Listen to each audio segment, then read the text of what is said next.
But he's flying! Yes! There's history! Now in front, the crowd roaring, go, Longrow, go, but the 3-year-old in front, Delsayo, Longrow, he's coming, he's going to get there, yes, Longrow won it! Proud by Whisper, my Whisper won the last. Welcome, punters, to another episode of the Whispers Racing podcast. As always, I'm joined by Matty. How are you, Matty? Oh, well, I'm going well, mate. How are you? Yep, going well. I see you've taken a liking to the new intro. Oh, mate. I set up and took notice as soon as I heard Chautauqua was coming. Yep, it took me a while to put together as I'm trying new things, but they're the two best calls I've seen outside of the obvious, Winks and, Black Caviars and all that, but two ripper calls, and you've always got to end with the podcast favourite. Oh, mate, Longrow in the Australian Cup, what a call that was too. Yeah, I wish I could put more into it because it just even afterwards, the champion and all that, and it was, as I said, two best calls. Oh, no, but Chautauqua, that is definitely my favourite race call of all time. I was about to get you to explain the last one, but it took a while. It took a while to click. Yeah, I thought it was a little cheap shot, which is good. We'll move it is Magic Millions race day, so we're going to preview races 8 from Flemington, race 7 and 10 from Rosehill. Quick look at the two Magic Million races around the grounds, multis, best bet of the show, which is all yours, Matty, which leads us into last week. We found Worsfold, so we're off to an okay start. And then I think we just ran into the placings train. Everything I tipped ran a place.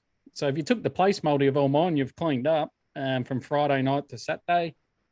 You had a 3-bet play in the first, which, I did second, third, and fifth with Fish and Capital Theatre and Lon's Delight. We did say in that race when we were previewing it, Bistro and All Sassed Up that were going to lead. Jamie Carr thought she'd take the sit on All Sassed Up, which meant Bistro got the early lead, and it was lights out. Yeah, it was, as I said, it was an interesting race because, it was just a soft lead for Bistro and he never looked like getting beat. The others sat exactly where we thought they were going to sit, and I thought they raced well, but as we mentioned, Bistro with the early lead over 1,000 metres. Once it got to control the race, lights out. Yeah, I think that day, especially Saturday at Sandown, it played a very leaderish, I thought. It's very hard to make ground, especially in the hot weather. But Worsfold, well, I'm going to blow my own trumpet. I thought he was going to map right behind the leader, and when he's jumped 2 lengths last, I'm like, oh, this is in for an absolute shocker of a day. But credit to Ollie, he could have stayed on the rail and won by a lot more, but did the right thing, came to the outside, gave it a chance, and geez, I think he was just too good. If he jumps with him, he might go to another level, hopefully. Yep, mate. I thought it was the run of the day. I was not on Worsfold. I was on My Yankee Girl. And, Worsfold was exceptional. So I had it down as the run of the day for mine. Yeah, My Yankee Girl just sort of played up in the yard. It looks like she might have been on her rags, I thought. She just didn't want to settle. I don't know if that was the heat, but I did not want to be near her when she came in the yard. She looked like she wanted to kick someone. That's how bad she was going. Yeah. Yes. So forgive. If you like My Yankee Girl, you got to give her another chance next start. If she parades nicely, she might be a bet. It was obviously a day of favourites going down. Yes, last week we had Orlentia, which I liked at the Gold Coast, went down. Detonator Jack went down, and Inundation. We'll start with Detonator Jack. I messaged you early Saturday morning saying I think Detonator Jack gets rolled. Call me crazy, call me stupid. I was right, but I was on the wrong Hayes horse. Oh, you were, but you read the race quite well. It was Hong Kong form that Helene thing that came third, yeah? Yeah. I just would love to see that horse leading. He just gets left flat-footed, bit further distance, sit closer. he's a horse to follow, I reckon. I won't put him in like my buying shares in because it's low rating races. But Detonator Jack was always going to be back wide, up in weight against most of those. So it's no fault of the jockey. Small field, they go slow, they sit up and they sprint. And he did everything he could, Johnny Allen, on it to get it into the race. It just wasn't good enough. But the nice story of the day was another 9-year-old winding back the clock in Sosie Bond. Yeah, it was quite funny when he's hit the front. I'm like, oh, if you're going to get rolled, it's going to be Sosie Bond. Just that once a year race. Here he comes. Yep. And credit to him. Good on the owners. They were having an absolute ball in the grandstand when it rolled them, especially when a few Detonator Jack owners went the early crow at about the 300. It just spiced it up a little bit. It was almost football crowd tension like, but good to see. Well, good to see Sosie Bond racking up a win outside of Caulfield too. Yeah, true. Yeah, he's good on him. Good for the owners sticking by him because he looked on. And then Inundation, which shocked me a bit because I thought he'd win. I don't like horses breaking track records on 12-day back or 2-week backup, but I thought it might have been something different with this horse. And geez, he looked home all the way bar the last 50. I was on track and it just stopped. It hit the biggest wall. And on the lead, just kept going that same pace. It wasn't flying home. It just was going consistently that pace. And I was at a 1-year-old birthday party with a serving espresso martinis at 3:00. And when Inundation was running, shout out to you, Milo. Thank you very much. I said, mate, this thing will not lose. And it came around the corner. And yes, espresso martinis were going everywhere. I don't know what happened. On the lead, just absolutely flew home with Preble on board, and it was an absolute shock. Yeah, I'd like to see Inundation, Caulfield, Moonee Valley, tight turning track. He sort of got the wobble, Inundation, I thought, when on the lead started to launch. He just sort of half wobbled, and I think Jamie sort of had to readjust. And in those close finishes, you've just got to get everything right. No knock on the jockey, just the horse, I think, was just out on its feet, and that's what it decided to do. Yes, interesting. And quickly up in Rosehill, Green Shadows, a little bit disappointing. Heads up to Magic Millions, but on that run, I would be a little bit cautious. I thought it would get the job done up in Sydney last weekend, but it ran second. But again, it just looked a little bit flat. And Frumos finally got a W against its stablemate in Saigon. So I know Waller talked both of them up, and he was a little bit worried about Frumos's barrier. But got the job done up there to finally get a W after being favourite in its last 3 starts. A little bit more value this time around, so hopefully a few of you found it. And the Pineapple last week, what was it originally? It was Citizenship on Friday night at Canterbury, but they had a downgrade, a good 4 to a heavy 8. So they scratched, which doesn't surprise me, and trialled today, and we watched it, and we don't know what to think of it. It was a bit question marks, but let's see where it lines up now. But we moved to the nephew. Geez, I thought it was a good bet when I mentioned it, $6. Then it was into 4s. It got the drifts late, which always happens when they bet early on horses. And no knock, good ride. Just it was very leaderish. He did everything he could to keep a hold of the horse, and the whole way down the straight, I thought we'll go and pass River Plate, but not to be. We hand it over to you, and I'll be interested to see where you land for the punters this week. Yes, interesting weekend of racing. There's all up and down the East Coast, and then we've got the option of the Perth Cup replay. Yeah, 2.0. So whatever we win here, we'll go straight to Perth Cup. Yes. No, I was on a couple of outsiders in the Perth Cup when they ran it a few weeks ago, and I will be on a couple of outsiders this time around again. I didn't mind how they were positioned coming into the last, 800,000 metres. Yeah. So we'll move over to talking points this week. Obviously, every man and his dog saw what happened Werribee race one. Quite fitting that I've had a massive bet in the first, and we were looking okay on the corner, and then for some reason decided to go 14 wide, and I'm like, what the hell? It's broken down. Oh no! And barrier stayed on the track at the roundabout the 2,000 meter mark. Race was abandoned. Thank God no one got hurt. Everyone did their job. Well done to the people on course for waving them down. Well done to the jockeys. Yeah, well, yeah, bloody lucky not to have a serious accident. But what I found interesting out of the race, the prize money just stays where it is. Look, it's no shock, but they actually ran the race. It stopped at the 400-meter mark. So why wouldn't you just divide the prize money up and just hand it out to the trainers, the participants, the jockeys? They've run an actual race. They haven't been abandoned because of weather or the track. They've actually run this frigging race, and no, we'll keep the money. People have travelled for this race, so just hand it to them. We're not talking $100,000. We're talking $27,000. Just hand it out. Fair enough. Werribee doesn't get a lot of races, and it hurts their pocket if they do hand it out. But surely Racing Victoria can dive into their bank, hand it out, put $27,000 over the bar for the day. Like, do something with it. I reckon it should have gone back to the participants for actually running a race less 400 metres. Thoughts, Matty?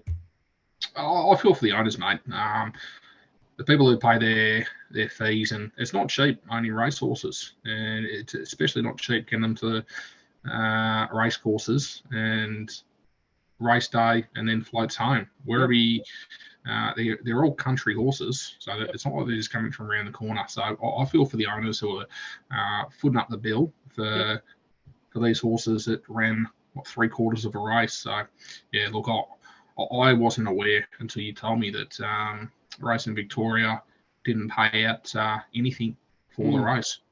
No, and you make a good point. Well, maybe waiver their acceptance fees, all that sort of stuff that was for that race. Yeah, make it free. Give them that money back. That's it. Do something.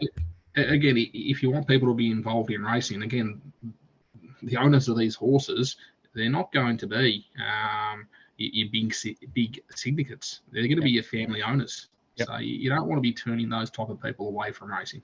Yep, correct. So, yeah, I would have loved to have seen it, but not to be. I could be wrong. They might have done it by now. They might have changed their mind. But look, fingers crossed they did.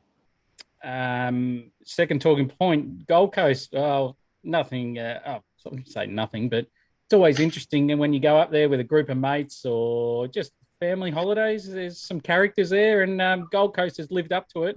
One horse, it's no shock. Our horses ended up in the canals next to Gold Coast Racecourse that it set loose. Wanted to go for a swim. The canals are full of bull sharks. I'll have to give credit here to the barrier attendant who he took no prisoners, went straight in, didn't think twice. And they interviewed him on the radio, and he goes, "Yeah, I didn't think of that, but once I got out, I thought about it."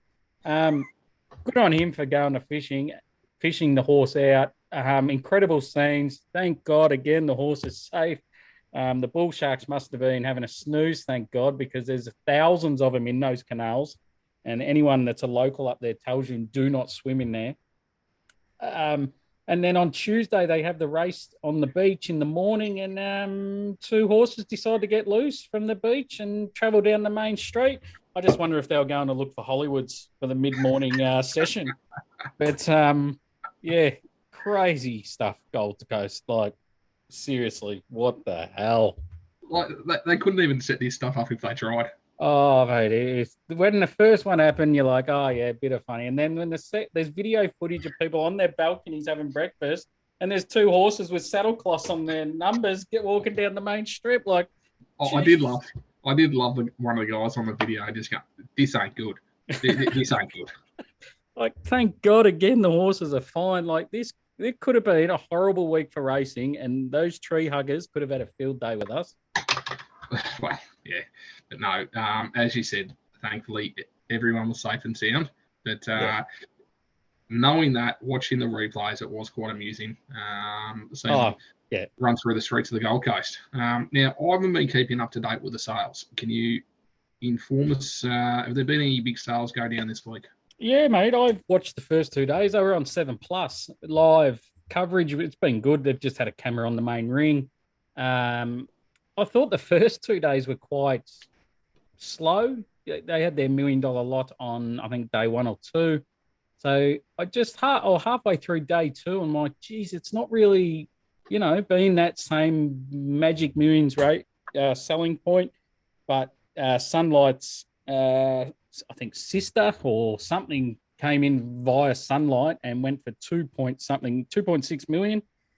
Yulong bought it, and I thought, yep, there it is. Boosted up a little bit, and then today it just went crash, bang, wallop. Obviously, people were waiting for this day, and I think $7 million lots altogether. Incredible stuff, incredible money. Interesting, there was a few stats flying around that I posted on the community about the Magic Million sales, that 50% of winners there. There's a staggering stat of the unraced, 26%, I think it is. So you're not really guaranteed to go to the races. But 50% of horses that go to track win. Okay. So here we go. Unraced is 26%, raced 73%, winners 53%, stake winners 3%, group winners 1.73%. So, yeah, a lot of money floating around for, no group, 1% of group winners. I would have thought there'd be more in it, but no, good horses go up there, the breeding. So, well done to whoever organised it, because it's an absolute fill-up of Jerry Harvey. Absolutely. I'm sure he puts nothing into it himself to boost up the prices, but that's another story. Oh, yeah, don't get me started. We'll go to track stats and trial trackers this week. Track stats, rail out 8 metres at Flemington, considering we're starting at 10:30. It will be a good 3, and track should play fairly even, I think, at Flemington. So just, every horse should get their chance. 10:30, is that due to the weather? Due to the weather, heat policy, same with Kilmore Saturday as well. They're going to be the same. Rosehill rail out 3 metres. So I would just wonder if leaders are going to be advantaged there, but time will tell. Just watch and act, especially Flemington with the hot weather. Horses do crack under that heat. So does that mean Dean Lester gets up 2 hours earlier to do his preview on RSN? No, I think it'll be normal time. He'll finish his preview straight into the first, head-to-head with New Zealand and the last couple from the US. Very good. Trial trackers. We're going to go with the first here at Flemington. Race 1, number 7, Tom Kitten. Has had 2 jump outs. The most recent jump out, to me, it looked like it did it quite easy. Time, I'm not worried about, because Werribee jump outs, they're always, times are a bit slow to the other tracks, but found the lead and looked to move quite well. Last 100 I really like. Gets barrier 1, 1,100 metres down the straight. I really like it because it'll find the rail. 2-year-olds, they go to the rail. Will find the front. Should be hard to get past. That's race 1, number 7, Tom Kitten. I'm hoping, if you're watching on YouTube, I'm going to have the clip of its jump out on our screen. If not, I apologise. But speed maps will be down the bottom for sure when we preview races. So that's race 1, Flemington, 10:30. We're going to get one while we're eating the Cocoa Pops. Number 7, Tom Kitten, the Godolphin horse. Matty, we're going to preview, as I said, race 7, Rosehill. You want to kick things off here, Matty? Yeah, absolutely, mate. Now, race 7, there's going to be plenty of pace on here, Worm. While you bring up the odds, the ones I see, obviously over 1,100 metres, we know there's going to be pace on, but I see half the field being up front and fighting for the lead with Mr. Mosaic, Spacewalk, Midwest, and the Horned Unicorn. So, Worm, can you just let us know how the market is looking? Yep, so all these odds are top odds between all the 1,000 bookies that we have in Australia. We've got Spacewalk here, $2.40. Dehorn Unicorn, $3.30. Midwest, $7. Maria Mia, $7. Vowmaster, double accepted for Gold Coast as well. It is $16. You can have $19 for the other three plus. Perfect. Well, there's only a few here that I do want to talk about. And I'll start with Marie Mia. Look, I like this horse, and it's one of the better rated horses within this race. It gets Dylan Giddens on board, so it's going to get a drop in weights down to just under 58.5. So it will get that advantage. Where I think this one is potentially going to struggle is I believe it needs 12, 13 or 1400 metres. I can't see it having the turn of foot to be winning over 1100 metres. But as I said, it's definitely one of the better rated horses within this field. The Horned Unicorn, really good win last start. Classy horse. And this preparation has only lost to I Am Me. In terms of its rating versus benchmark, I've got it just behind Maria Mia. But as I said, I don't see Maria Mia having the turn of foot to win over 1100. I do see the Horned Unicorn having that turn of foot to win over 1100.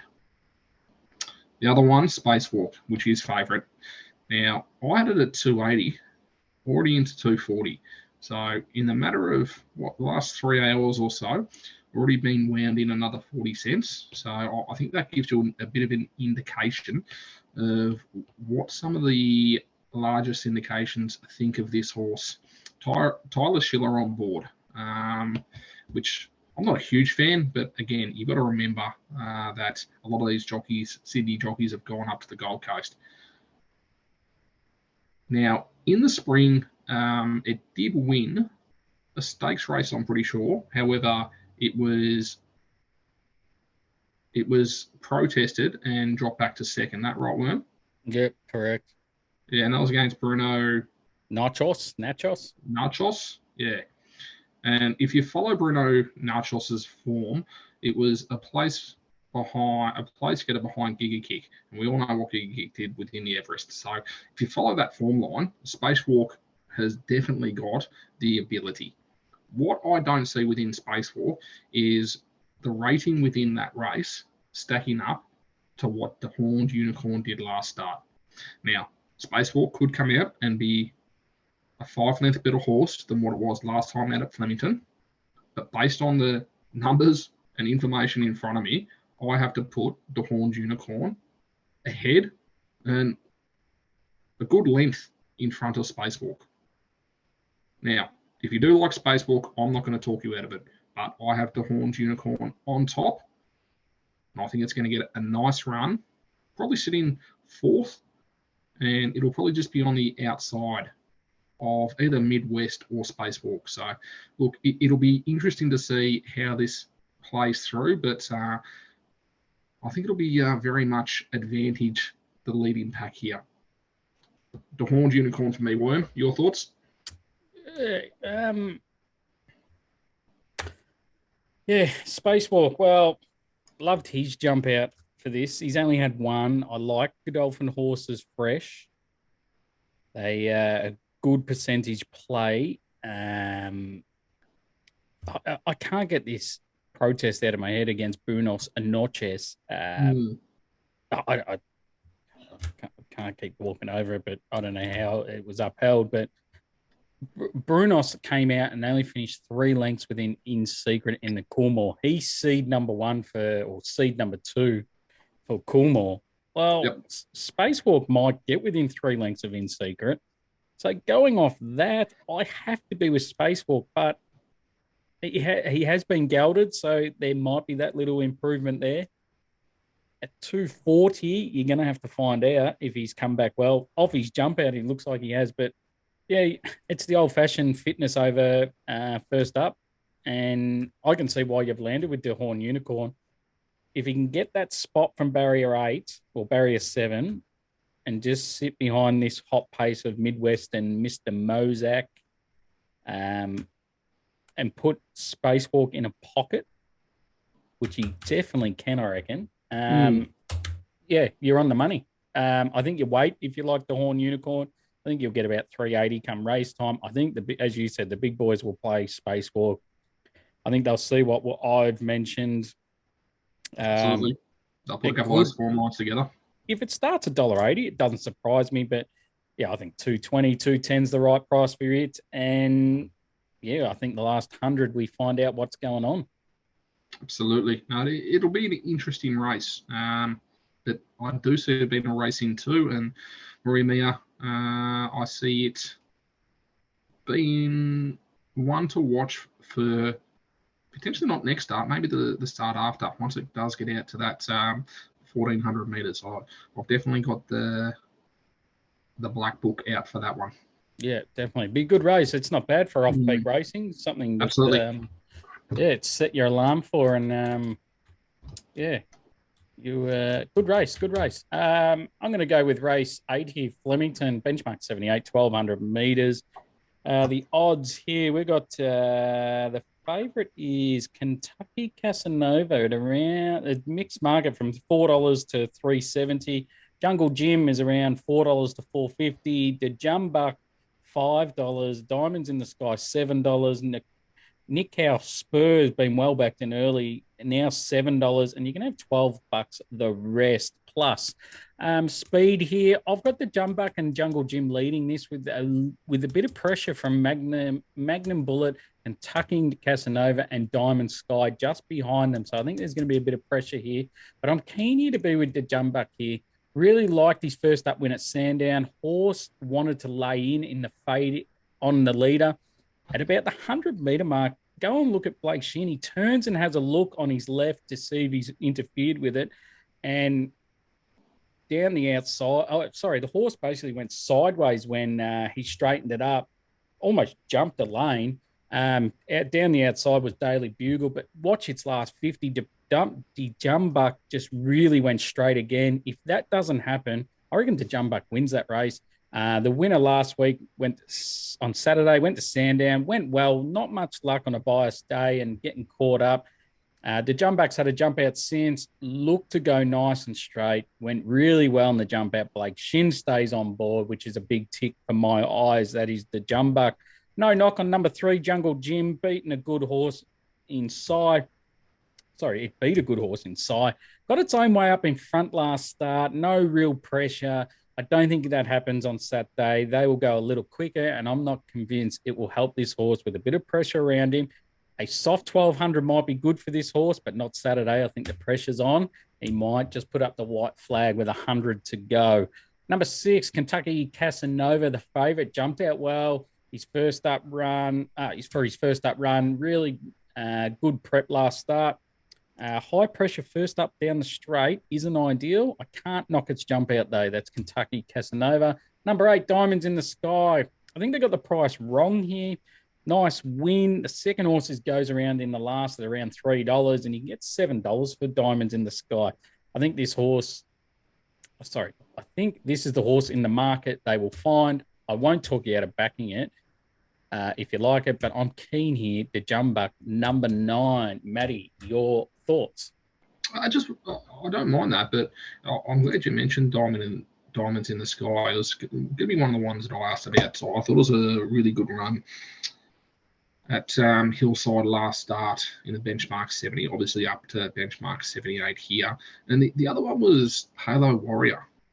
Yeah. An open benchmark 85, winning up in Wagga just pre-Christmas. And now down in class, down to a benchmark 78. Yep. But at $26. Just wanted to get your thoughts on that. Yeah, look, I won't. I don't go looking for Wagga horses coming down to Melbourne. They don't have a good percentage. That's the New South Wales country against Melbourne Metro. I got sucked in 3 weeks ago with one in Moonee Valley. I try to steer clear, but at $26, it's a price you can find out. Strong win, 1 by 2.2, outside barrier, hit the line well. Just barrier 1 might be its only knock.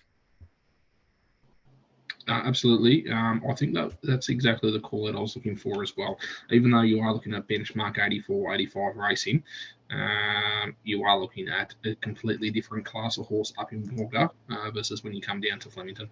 Yep. You want to look at Rosehill race 10? I do. So again, another 1100 metre race here. And have you got the odds there for us here, Worm? Yeah, I certainly do. The favourite is Snapped. It's top odds $3, but average $2.50 here. Number 2, Cur Real, $5. 10, Wave Rider Boy, $8. Number 12, Field Weary, $9. 13, Jury, $10, and you can have $11 plus the rest. Perfect, thank you, mate. Speed of the race, I see Curry Oil, I see Moon Reader, and Wave Rider Boy are the ones heading towards the lead. And after that, you'll notice there's a number of scratch-ins, and you'll notice that all of them are out wide. Barriers 10, 12, 13, and 14. It's becoming quite a trend up in Sydney for trainers to scratch their horses or dual nominate, then check what barrier they're entered into and go for the better barrier draw. So you'll find that a lot of these horses in these wide barriers, it's happening quite often up in Sydney, becoming a bit of a trend. So one to watch out for. Outside of that, though, you're going to find a lot of these just find their position. I don't think there's going to be a whole lot of competition for the lead outside of those three horses I mentioned. Worms, the three that I wanted to mention. Jewelry, one that we've followed. Now, great first up win. Second up, I'm happy to forgive it. Its head was going everywhere. It was running like a busted. It's had a good trial, which you can fill us in on its last trial after this. And the only reason I don't have this up a little bit higher, I think it's going to need some luck from barrier number 11. It's going to drop back. I don't necessarily know if that's the place you're going to want to be winning races from here. So interesting to see how good this horse is when it doesn't have a whole lot of pressure on running at the back. It should definitely find some cover and be peeling off and running home. I just don't know over 1,100 metres if it's going to have the turn of foot to get over a few of these. Wave Rider Boy, Waller second up. Now, I know Worm, you prefer Chris Waller third up or fourth up. You kind of think that they're the races at targets. And I don't necessarily disagree, but it was a solid first run.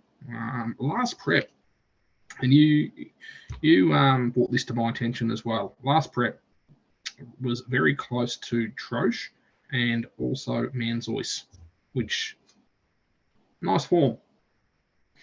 The one that did get my attention, though, is Kieran McAvoy has jumped off Cur Royale.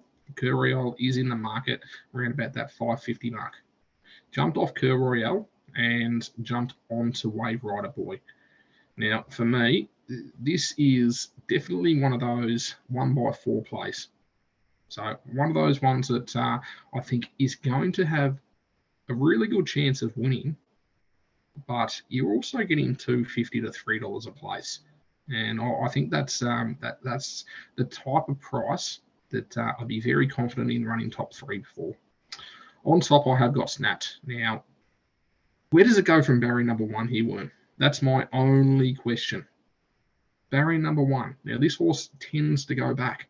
If it gets any worse than fourth, I can't see it winning. It's going to need too much luck from barrier number 1.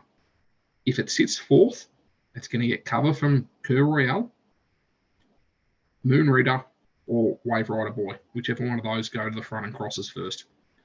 If it does sit fourth, big chance, because all it needs to do is get that little bit of luck just to find the gap between one horse rather than find the gap between 3 or 4 horses if it sits that one spot further back.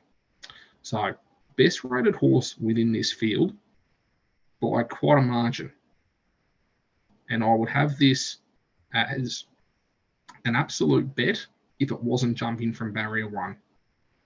But at $3.10, I don't necessarily think it's a bad bet to find out. If it was around that 220, 230, 240 mark, I wouldn't want to go anywhere near it. But at 310, I don't necessarily think it's going to be starting at 310. So I think that's probably a price if you do want to play with snaps, now's the time to be taking it.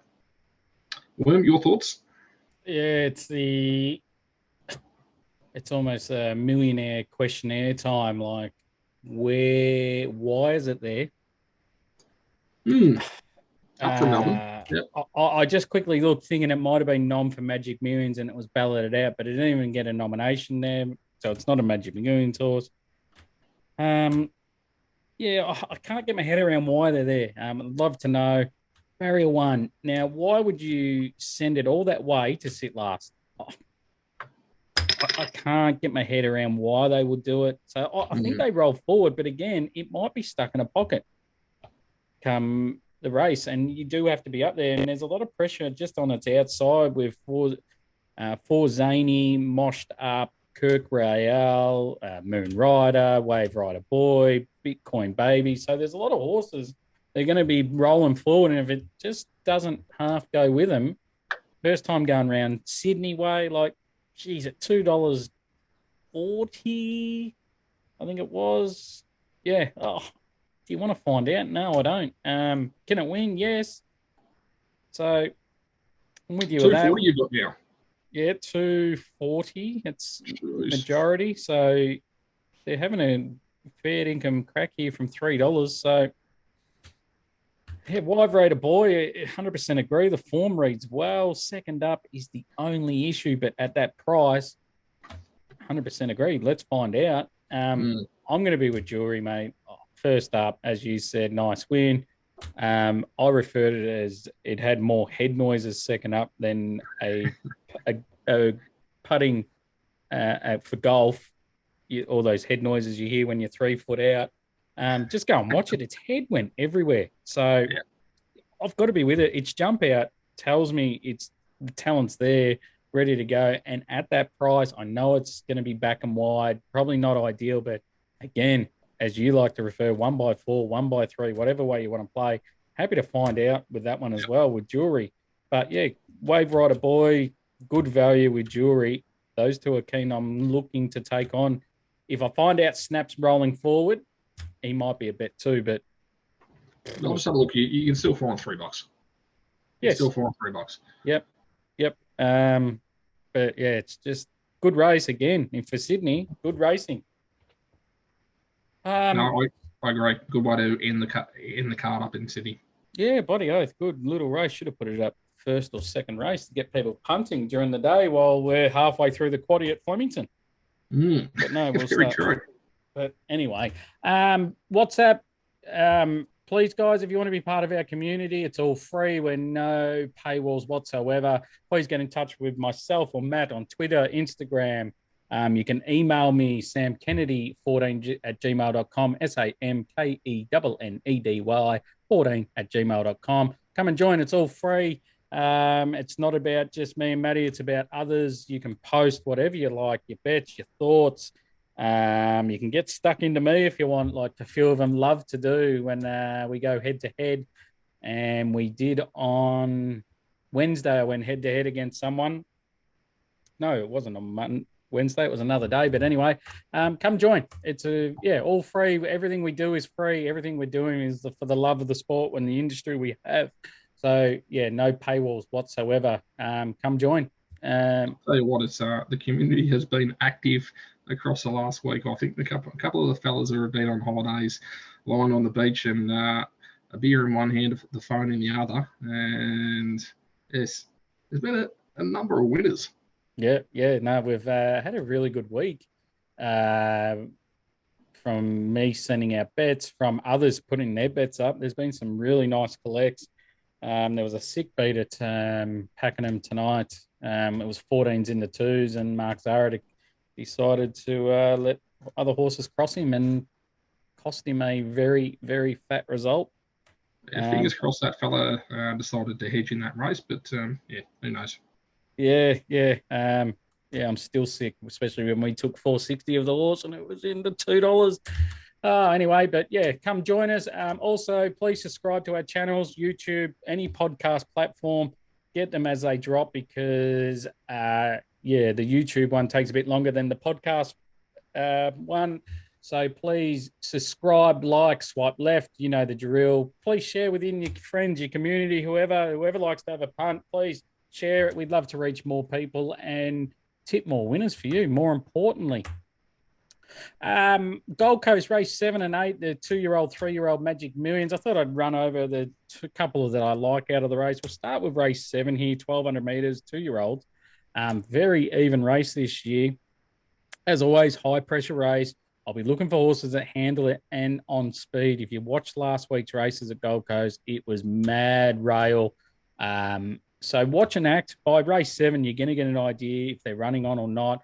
But if they're predicting the weather is hard, fast, it's going to be very hard to make ground.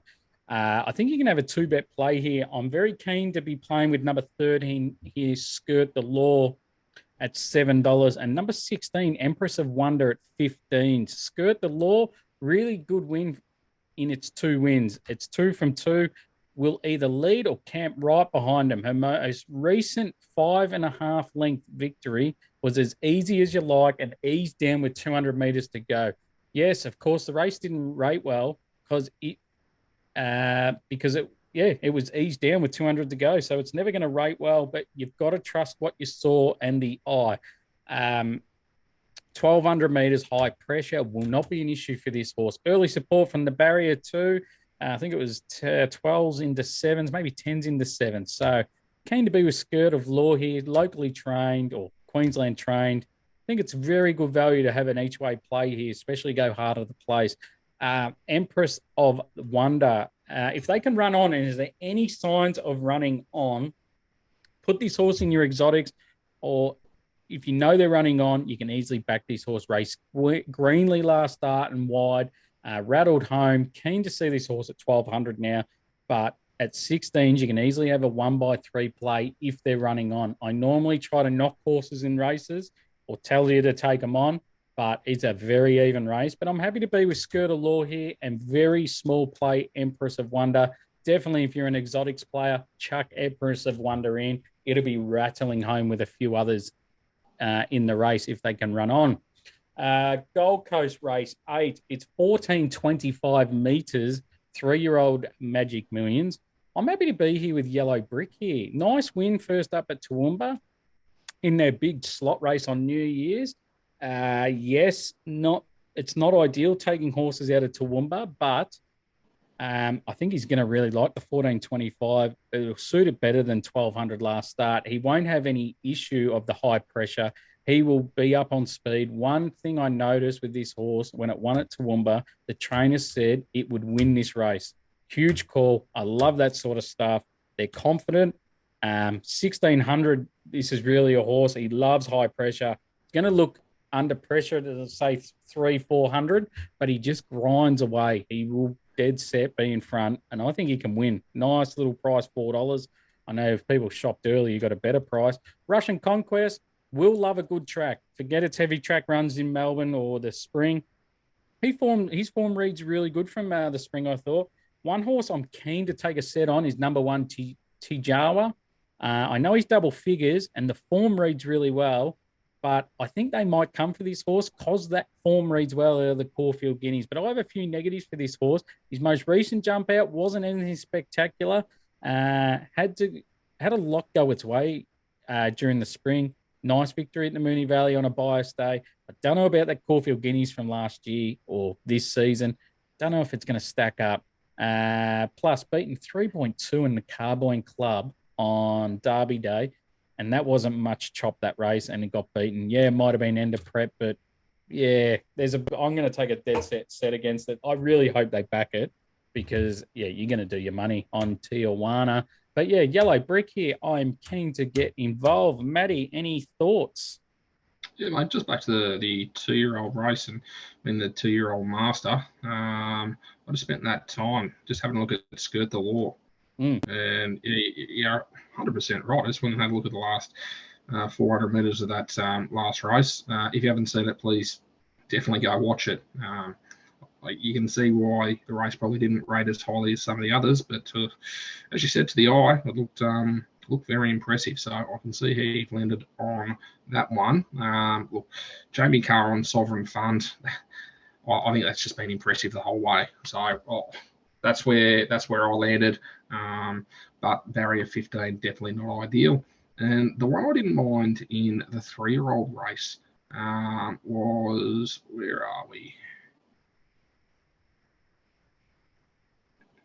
Number 5, Spiritualized. Yep. The Tony Gollan horse. Yep.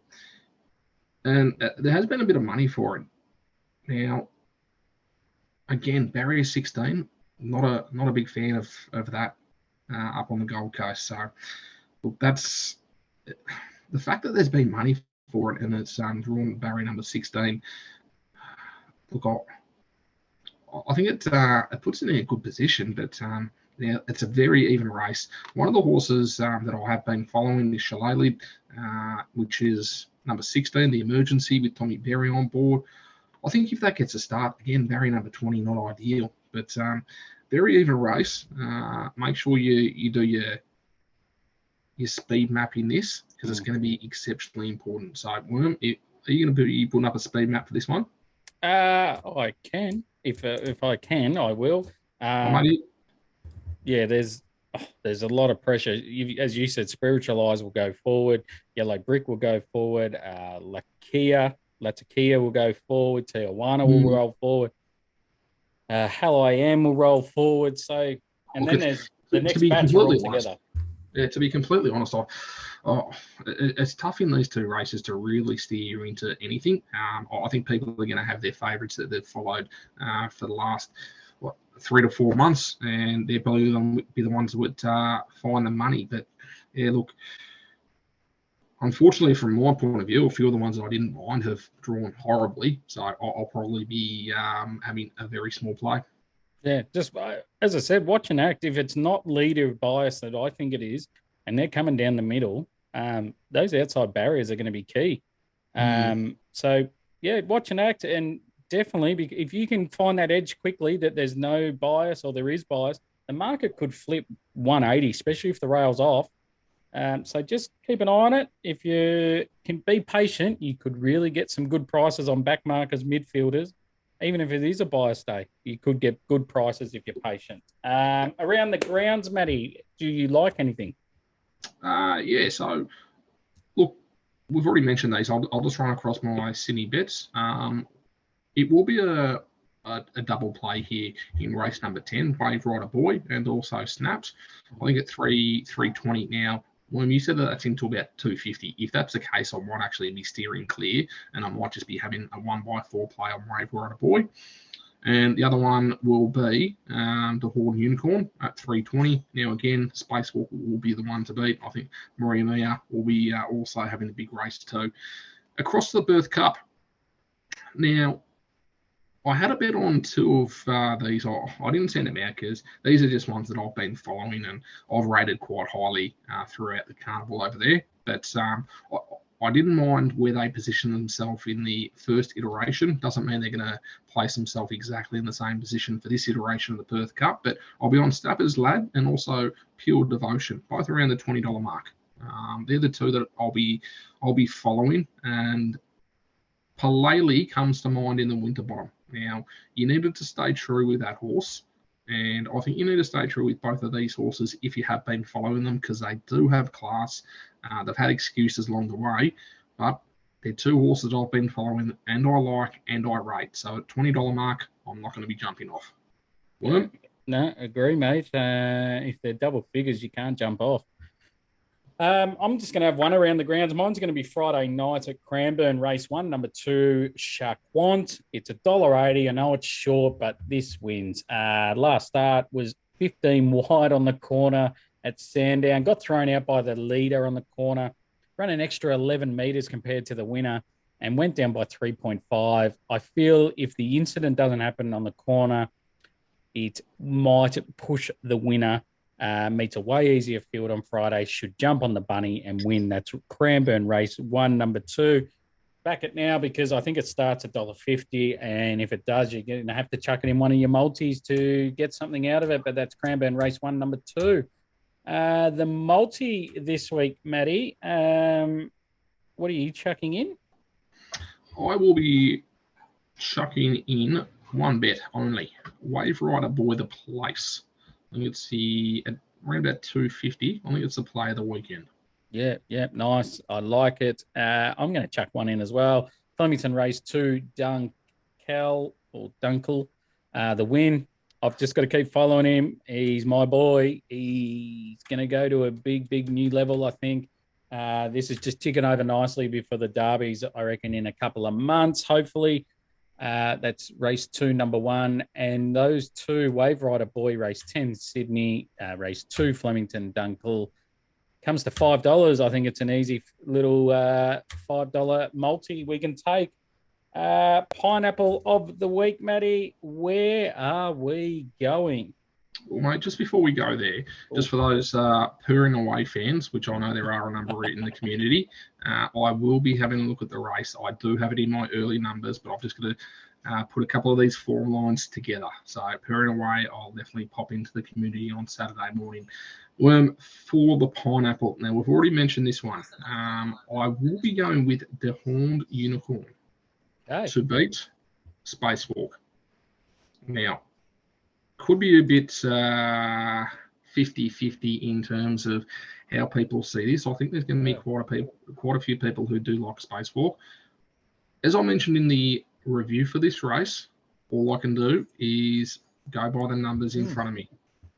Spacewalk hasn't put these numbers up. Has it got the potential to do so? Absolutely. Has it done so? No. And the Horned Unicorn has. I've got it rated as the best horse in this race. I think from barrier number 8, it's going to sit in a 1-1 box seat. As you mentioned, could potentially leave very little room for Spacewalk. And I see it being exceptionally hard to beat. So, Worm, we will be going with the Horned Unicorn for the pineapple. Yep, don't mind it, mate. It's nothing better when you take a favourite on and get it rolled. But, oh, geez. I love it. Kahuna's on the line here. Good.